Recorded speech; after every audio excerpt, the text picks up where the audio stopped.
Elle s'est ôté la vie parce qu'elle a été donnée en mariage à un homme de plus de la quarantaine pour rembourser une dette de 125 000 francs. Et tenez-vous bien, cet homme avait déjà 2 femmes, l'une de 17 ans, l'autre de 14 ans.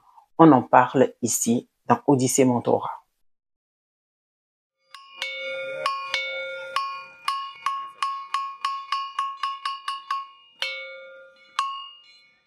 Chaque jour, au Togo et partout ailleurs dans le monde, les femmes et les filles vivent des violences qui détruisent leur dignité, leur avenir et parfois même leur vie.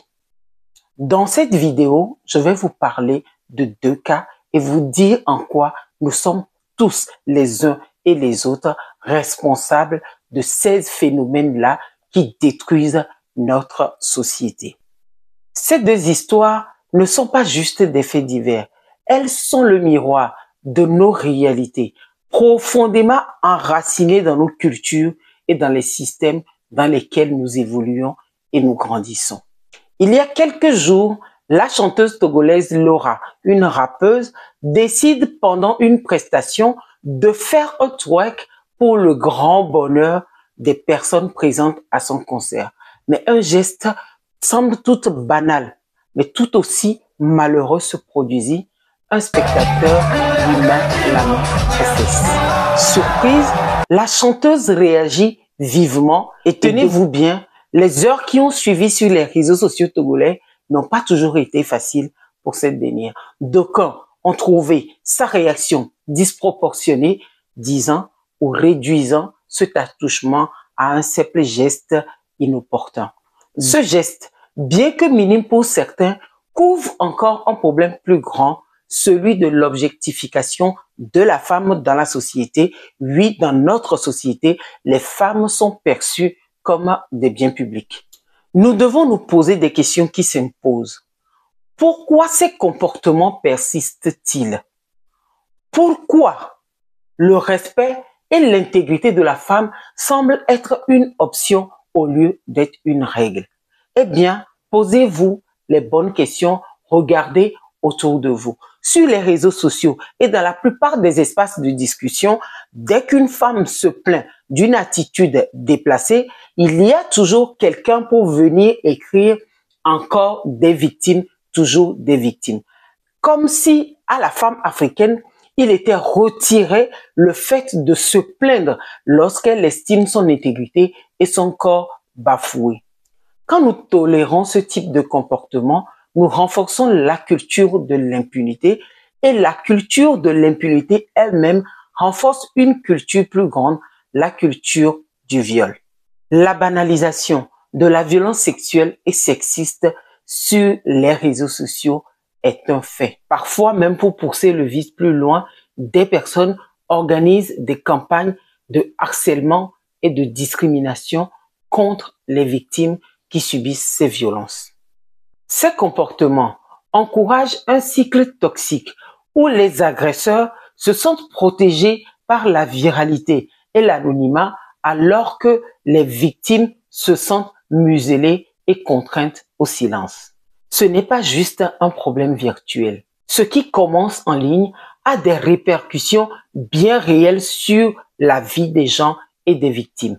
Il est temps pour chacun de nous de se responsabiliser dans son utilisation des réseaux sociaux. Le second fait divers qui mérite que vous vous attardez sur cette vidéo est le décès d'une jeune fille de 13 ans.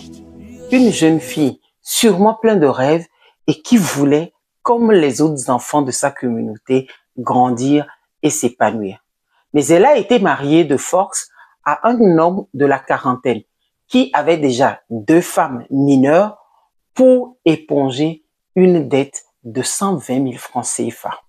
Incapable de supporter les abus répétitifs de son bourreau, elle décide de mettre fin à ses jours. Dans plusieurs de nos communautés, les mariages de mineurs et les mariages forcés continuent d'être justifiés par des arguments soit traditionnels, soit religieux, soit culturels ou soit sociaux.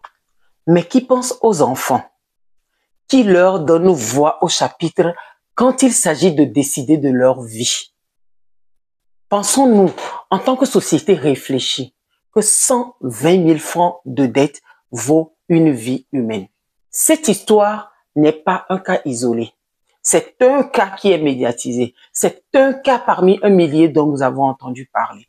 Allons-nous continuer par être complices de cet état de la chose?